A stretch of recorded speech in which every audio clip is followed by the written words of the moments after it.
Hello दोस्तों, कैसे हैं आप सभी। स्वागत है आपका बैंकिंग टाइम में।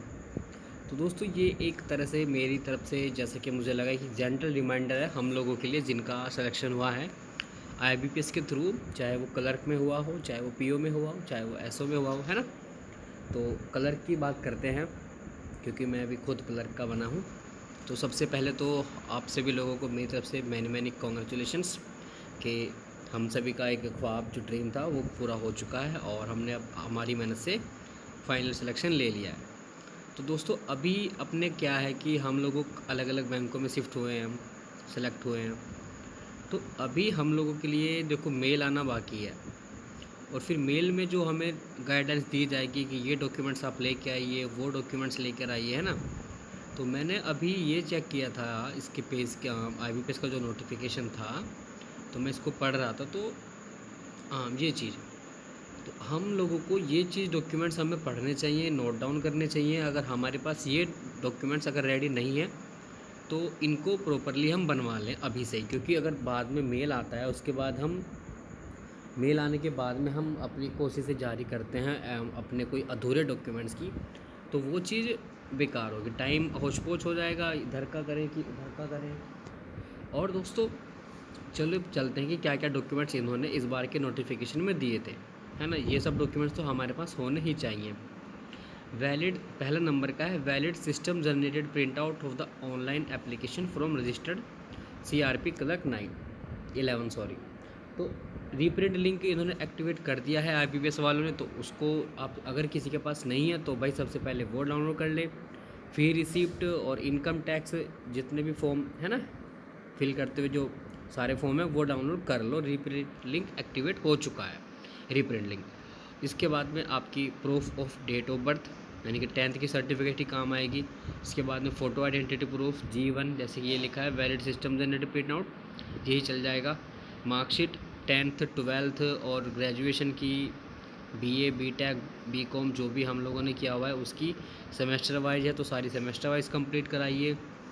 और फाइनल डिग्री या फिर प्रोविजनल डिग्री, ठीक है। और caste certificate SC ST OBC category का कास्ट सर्टिफिकेट ज़रूर रेडी करा लें। और जिनका सेंट्रल का मांगते हैं वो सेंट्रल का बनवा लें, जिनका अदर है तो वो अपने हिसाब से बनवा लें दोस्तों, ठीक है। तो एक गाइडलाइंस ये भी लिखी, candidates belonging to OBC category, ठीक है, ये भी अपना लाइन पढ़ के अपना भाई बनवा लेना। और दोस्तों, income and asset certificate EWS वालों के लिए। बाकी अगर कोई डिसेबिलिटी है किसी पर्सन में, कैंडिडेट्स में, तो वो अपना सर्टिफिकेट बनवा ले, ठीक है दोस्तों। और ये एक्स सर्विस मैन के बारे में, तो इसके बारे में अगर आप एक्स सर्विस मैन हैं तो उसके बारे में ज़रूर पढ़ के जाना, जो डॉक्यूमेंट्स इसमें मांगे गए हैं तो उनको ज़रूर कंप्लीट करवा लेना, ठीक है। और मैं उम्मीद करता हूँ कि सभी लोगों के डॉक्यूमेंट्स मोस्टली प्रिपेयर्ड या कंप्लीट ही होंगे, है ना, होंगे ही। तो ये कैंडिडेट सर्विंग इन गवर्नमेंट जो NOC चाहिए उन लोगों की तरफ से जो ऑलरेडी काम कर रहे हैं। और person eligible for age election, तो उनको भी एक अपना सर्टिफिकेट बनवा के देना है, ठीक है। Person eligible for age election under second 6 वो सेकंड 5 के लिए था, ठीक है। जो भी आपके अलाउ होते हैं डॉक्यूमेंट्स तो उनको ज़रूर बनवा लीजिए इस पीरियड टाइम ऑफ पीरियड में। एक्सपीरियंस सर्टिफिकेट्स अगर आपका कोई है फिल किया था तो वो, जैसे कंप्यूटर का बोल रहे हैं सभी लोग तो कंप्यूटर का नहीं है तो बनवा लो जैसे मर्जी, ठीक है। और पर्सन फॉलोइंग ये सब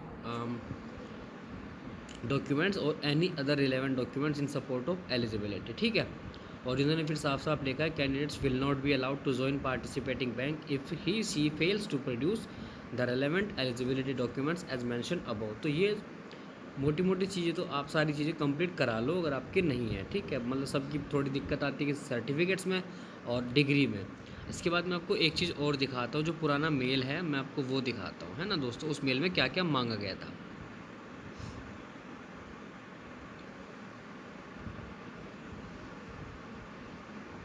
अरे पॉज नहीं हुआ, चलिए कोई नहीं। तो दोस्तों, ये एक मेल है मेरे को स्क्रीनशॉट में मिला आई होप ग्रुप से।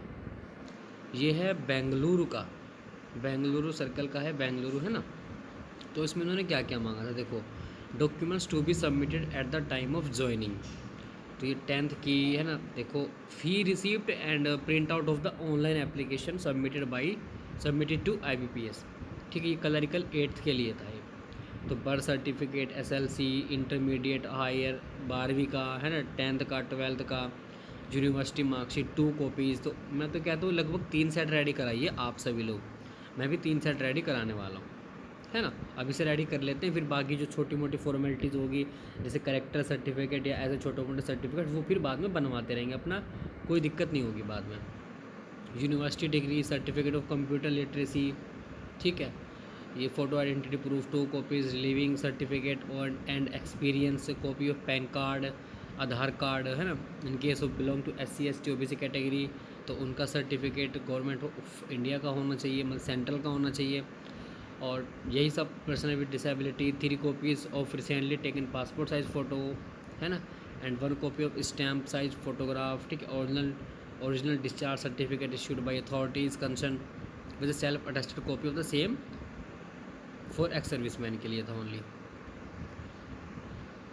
ठीक है। और ओरिजिनल लास्ट पे सर्टिफिकेट एंड पेंशन पे PPO पेंशन पे order along with self attested. और दोस्तों another relevant documents, copy of प्रान कार्ड एंड इंटरसेक्टर शिफ्टिंग फॉर्म। तो ये सब चीज़ें थी मोटी मोटी जो मैंने आपको बताई। आई होप कि मैं बस यही, मेरा मोटिव यही है कि जिन लोगों के कुछ अधूरे डॉक्यूमेंट्स हैं तो वो अभी लग जाइए डॉक्यूमेंट्स को रेडी कराने में, ताकि बाद में हम लोगों को कोई दिक्कत नहीं आए, क्योंकि अभी हमारे पास टाइम है, हमारा टाइम काटे नहीं कट रहा है, तो है ना।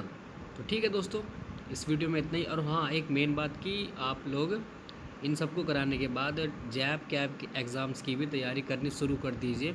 हम भी शुरू करते हैं, और मैंने थोड़ा पढ़ा है इनके बारे में, तो कोर्स वगैरह टेलीग्राम ग्रुप में दिया ही हुआ है, मैंने अपलोड किया हुआ है जैब कैब के बारे में।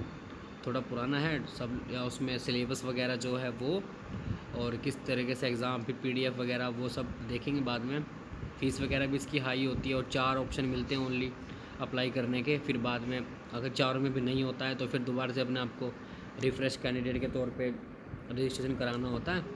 तो इसलिए जून में जो एग्ज़ाम होगा उसको तो मत करना दोस्तों, अगर आपकी तैयारी नहीं है, मेरी भी नहीं है, तो मैं भी फिर दिसंबर वाला ही दूंगा, पढ़ के कोर्स वोर्स परचेज़ करके अच्छे से तैयारी करके, है ना दोस्तों।